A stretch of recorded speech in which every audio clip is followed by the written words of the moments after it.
কারণ আমাদের ভালো করার জন্য তো উনি আগে আমাদেরকে ওরকম ভাবে তৈরি করতে হবে, তারপরে তো কোশ্চেন ওরকম ভাবে হার্ড করবে। আগে তো আমাদের তৈরি করতে হবে। আমরা তো 2 বছরের টাইমের মধ্যে আমরা তো সিলেবাস ওরকম ভাবে কভার করতে পারি না। আমরা ইন্টারনেট পাই 2 বছর, আর 24-এ অনেক আন্দোলন হইলো, অনেক কিছু হইলো, আমরা ওরকম ভাবে টাইমও পাইনি। তার উপরে আমাদের ফুল সিলেবাস দিতে হচ্ছে। শিক্ষা বোর্ড সব জায়গায় একই কোশ্চেন, এগুলো নিয়ে অনেক হার্ড হয়ে গেছে।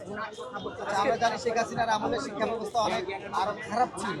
হ্যাঁ, আরো খারাপ ছিল, কিন্তু ওই খারাপটা আমরা তো করে আসছি। কারণ আমাদের ভালো করার জন্য তো উনি আগে আমাদেরকে ওরকম ভাবে তৈরি করতে হবে, তারপরে তো কোশ্চেন ওরকম ভাবে হার্ড করবে। আগে তো আমাদের তৈরি করতে হবে। আমরা তো 2 বছরের টাইমের মধ্যে আমরা তো সিলেবাস ওরকম ভাবে কভার করতে পারি না। শিক্ষামন্ত্রী সরে গেলে তা না, উনি স্টুডেন্টের মানে নিয়ে চিন্তা ভাবনা করুক যে হুটহাট স্টুডেন্টরা 2 বছর ওরকম ভাবে টাইম পায় নাই, ওরকম ভাবে সিলেবাস কভার করতে পারে নাই, তার উপর ফুল সিলেবাস, আবার সকল বোর্ডের হচ্ছে কোশ্চেন সেম। আমরা ভাবছি সকল বোর্ডের কোশ্চেন সেম আসলে মানে নর্মাল কোশ্চেন হবে, বাট সিকিউ এমসিকিউ দুইটাই। শিক্ষামন্ত্রী পদত্যাগ চাচ্ছেন ওনার এরকম কর্মকাণ্ড দেখে হ্যাঁ সবাই পদত্যাগে চাচ্ছে।